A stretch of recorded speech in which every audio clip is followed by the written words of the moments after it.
Olá, estamos aqui para mais um Entre Páginas. Como nós havíamos dito antes, esse Entre Páginas do mês de março, que comemora um ano, é em homenagem às mulheres. Portanto, trouxemos mulheres das cidades que escrevem. E essas mulheres foram as premiadas na Mostra de Artes 2023. Hoje eu estou aqui com a Mônica Rodrigues, ou Mônica Chucuru. É indígena em contexto urbano, multiartista periférica, atriz, escritora, educadora, performance e diretora teatral, com graduação em artes, pós em organicidades da voz e formada em teatro teatral pela Escola Livre de Teatro. Mônica, muito obrigada, por você ter aceitado o nosso convite e esse vasto e lindo currículo seu. Claro que tem muito mais coisa para falar. A Mônica, ela foi, então, como eu disse, uma das ganhadoras da Mostra de Artes 2023, com um conto chamado Como Aprender Permacultura. Para a gente começar a nossa entrevista, eu gostaria, então, que você se apresentasse e falasse um pouquinho da Mônica, nesse contexto, nessa sua trajetória cultural. Obrigada, Ruimar, pelo convite. A todas as leitoras e leitores que estão assistindo, muito obrigada também. Eu comecei fazendo teatro nessa cidade com 13 anos. Eu passei na frente do teatro e vi um aviso para entrar num grupo, e esse grupo era dirigido por uma bailarina da Companhia de Danças, a Suzana Gomes. Fizemos um grupo independente que durou 2 anos, e na sequência eu tive a oportunidade de entrar numa oficina avançada de teatro aqui, com vários mestras e mestres muito importantes. E daí, assim como eu gosto de dizer, graças aos orixás, graças a Deus, eu nunca mais parei. Então eu tenho 33 anos como atriz. E comecei na arte. A gente costuma dizer que a arte me salvou e tal. E não é um clichê. O teatro, ele literalmente me tirou do apagamento. Sobretudo do apagamento do meu povo, das raízes do povo chucuru, que eu venho descobrindo agora, num processo de alguns anos. Então, eu afirmo que eu sou Mônica Rodrigues de nascimento, mas, originalmente lá em aldeia, se a gente não tivesse sido retirado, eu seria Mônica Chucuru. E sou mãe, trabalho com literatura, mediação de leitura há bastante tempo também, que é uma coisa que eu gosto muito. Eu gosto de falar menos do currículo e mais daquilo que me encanta. Eu adoro trabalhar com crianças, eu adoro trabalhar com a população de 60 a mais, e a literatura é mais do que uma paixão, é um vício. Não dá para passar uma semana sem ter um contato com um escritor, com uma escritora, com uma fazedora de literatura, com uma produtora da cidade, com algum agente que está pensando essas políticas. E acho que é isso, é um caminho de paixão e de resistência na cidade. Você ganhou outras mostras também, né? Bom, você já disse mais ou menos quando você começou a escrever, e se você quiser reforçar essa parte da escrita, e qual que é o processo, então, da escrita que você acha mais difícil e mais prazeroso? Eu não acho que isso acontece só comigo. Deve acontecer com quem também está assistindo, com você deve ser parecido também. Quando eu era pequena, o primeiro livro que eu li foi O Pequeno Príncipe. Eu estava ali me alfabetizando ali com 5, 6 anos de idade. Aquilo foi muito impactante para mim. E eu não conseguia só comer uma refeição. Eu comia além dos rótulos de tudo, gibi. E aí minha mãe e meu pai falavam: nossa, menina, você é rata de livro agora, Eu não lembro a expressão que ela usava. Você vai ficar lendo tudo? E assim foi meu processo de ficar lendo ônibus, lendo tudo. E eu tive algumas professoras de português muito importantes, que logo cedo me incentivaram a escrever nas redações, vai lá na frente, lê na frente da sala, passa aquela vergonha e tal, mas é importante também para poder trazer a sua própria poética para o teu corpo, e comunicar aos outros. Foi assim que eu comecei a escrever, só que, apesar de na literatura, na Mostra de Artes, eu já fui premiada, tive essa oportunidade de ser premiada 4 vezes, 2 com crônica e 2 com conto. Eu ainda não sou publicada. E eu estou nesse exato momento em processo de edição do meu livro.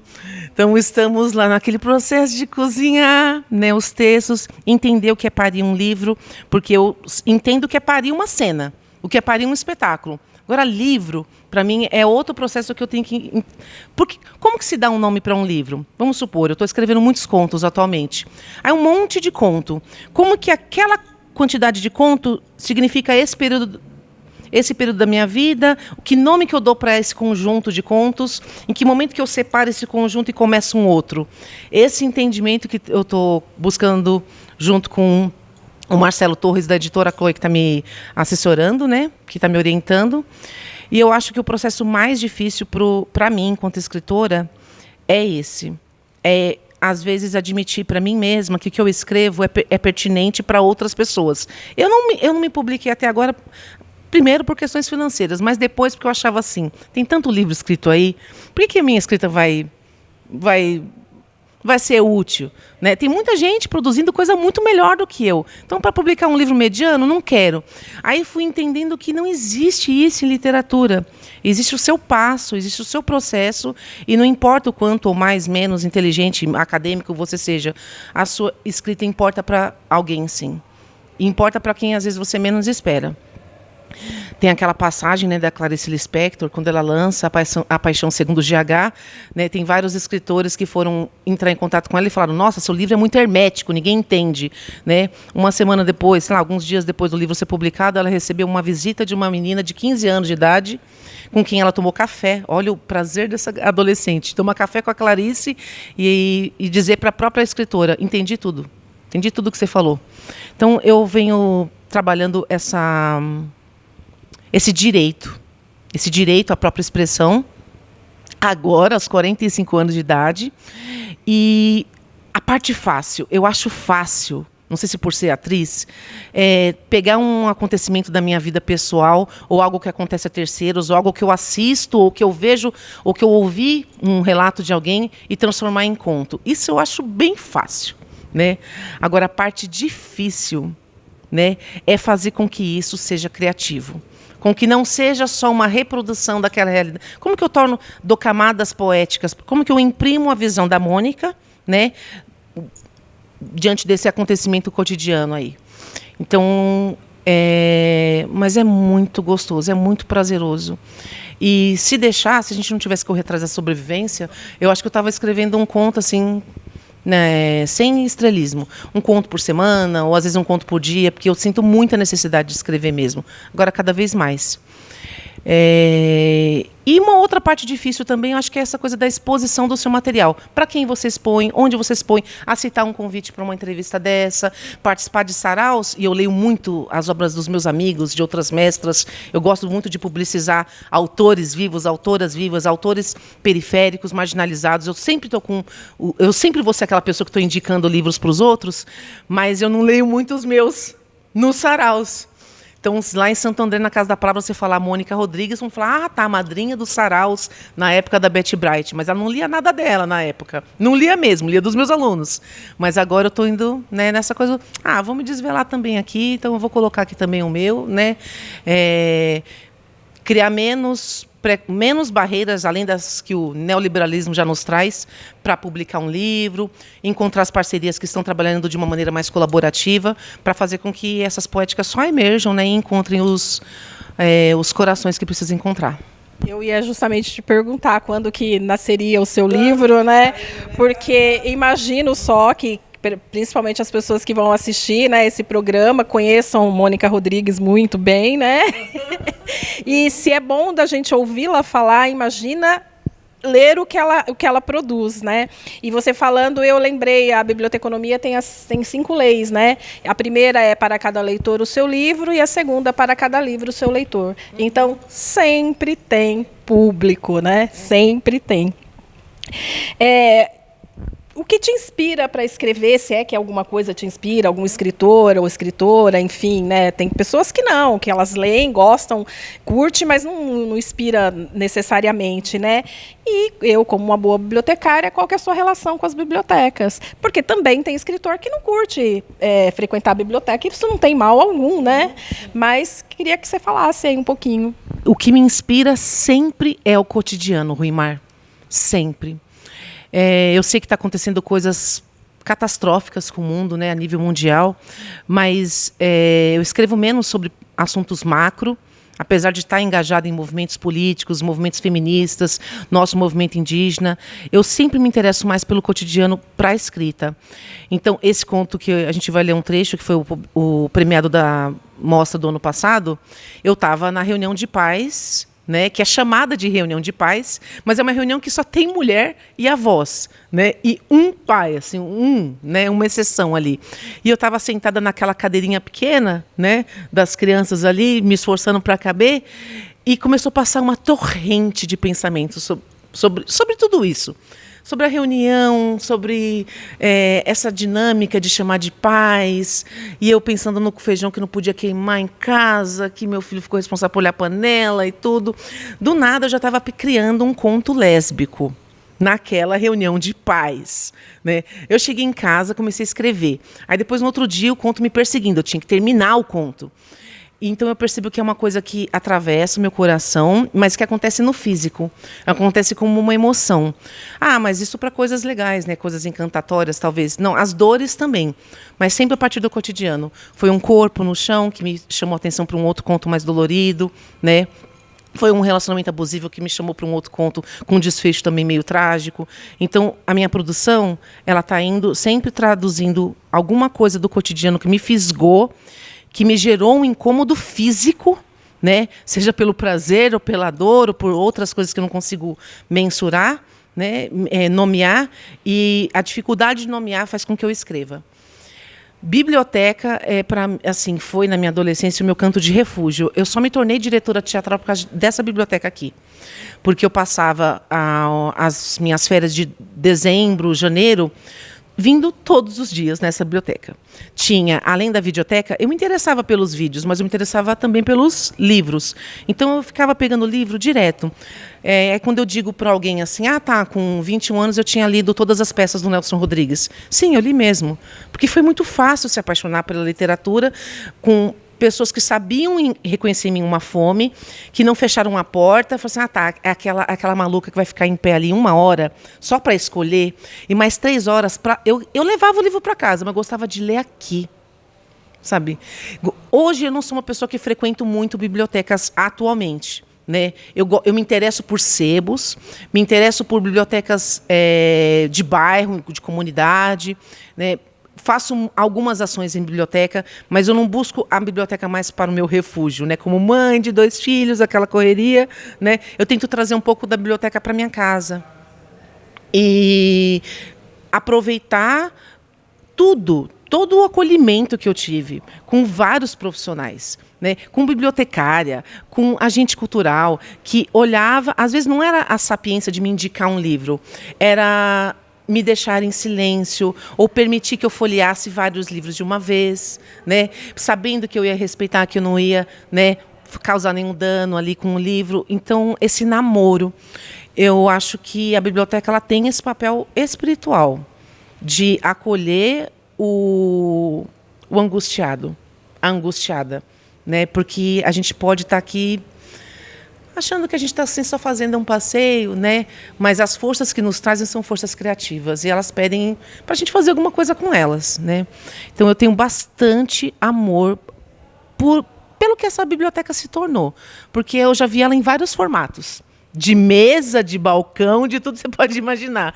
E ela nunca foi tão vazada, essas portas abertas, esse colorido,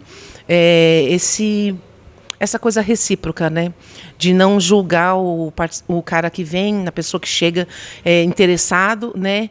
E ele não é um invasor, ele é um contribuinte desse espaço, né? Ele é um plantador, né? Tanto com quem está trabalhando aqui também. Então, eu acho que bibliotecas são seres silenciosos que nos acolhem no colo na melhor hora. Falar de biblioteca para bibliotecária é a mesma coisa que beijar nosso coração, né? Mônica, a gente está finalizando, mas eu gostaria assim que você, antes de ler um pedaço do teu texto premiado, o conselho que você poderia dar para as pessoas que desejam se inscrever na Mostra de Artes, que desejam mostrar a sua literatura para a cidade, e estão ali com medo, falam, meu texto não é bom. Simônica Rodrigues, que é essa sumidade, tem esse medo, né? Que dirá nós, né? Mas eu acho que, né, todo mundo tem que se aventurar, né? Então eu vou começar por esse conselho aí. Não faz a Mônica. Por favor, não faz a Mônica. Não espere ter 45 anos de idade para descobrir essa pérola que cada livro encontra seu leitor. Não, escreve seus textos, publiciza. Não é só pela grana, mas também é uma coisa boa, né? Então, assim, você pode concorrer, além da premiação, encontrar os seus pares, encontrar forças, encontrar parcerias. E eu tenho certeza que você vai encontrar pessoas para dialogar. Em Diadema, a gente tem um hábito de participar das políticas públicas o tempo inteiro. Então, você vai ser convidado para um sarau, mas daqui a pouco já vai se tornar uma reunião do conselho, né? Vai se tornar uma outra coisa, porque é a extensão do seu trabalho, né? É a extensão da sua importância. Então não faz a Mônica, se arrisca logo, nos busque a Ruimar, busca a mim, busca as outras escritoras e escritores da cidade, porque a gente está morrendo de vontade de conhecer, tomar um café, tomar uma cerveja e a gente produzir juntos mais potências. Então, a gente vai finalizar, né, escutando um trecho da obra da Mônica, um trecho do texto que a Mônica produziu, agradecendo mais uma vez tua presença aqui e toda a diferença que você faz nessa cidade, tanto no teatro quanto nos saraus, na literatura, enfim, né, que você tenha vida longa, que você venha lançar teu livro aqui, vai ser as portas e os corações estão abertos. Então, já que eu falei da reunião de pais, eu vou ler só então esses 2 primeiros parágrafos desse conto, que ele vai contextualizar isso justamente, né?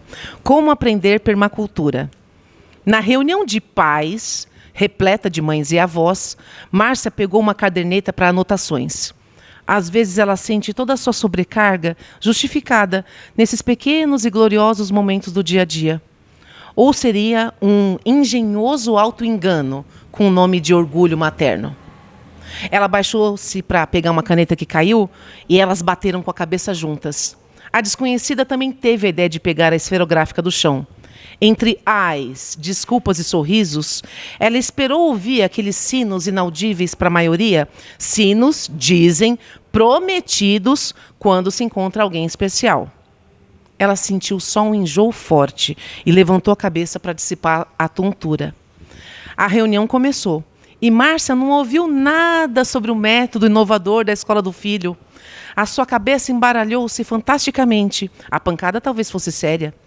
Como num episódio de desenho do Snoopy e Charlie Brown, ela estava absorta diante da professora, de quem se ouve apenas um bló, bló, bló, bló, bló, bló, bló, bló, bló. Ela só conseguia imaginar o que ela faria com a desconhecida se a sala estivesse vazia. Com certeza, ela testaria se aquelas cadeirinhas pequenas suportariam o peso de 2 fêmeas se amando. Quais posições do Kama Sutra seriam pedagogicamente compatíveis? Uau! Quer conhecer o texto na íntegra? Não, você deu um spoilerzinho assim. Quer conhecer o restante do conto? Vai ficar aqui na biblioteca. E a Mônica, você tem redes sociais? Tenho, é Mônica Rodrigues 417 no Instagram. Segue a Mônica para mais dicas. Obrigada. Fica aqui mais um Entre Páginas. Obrigada.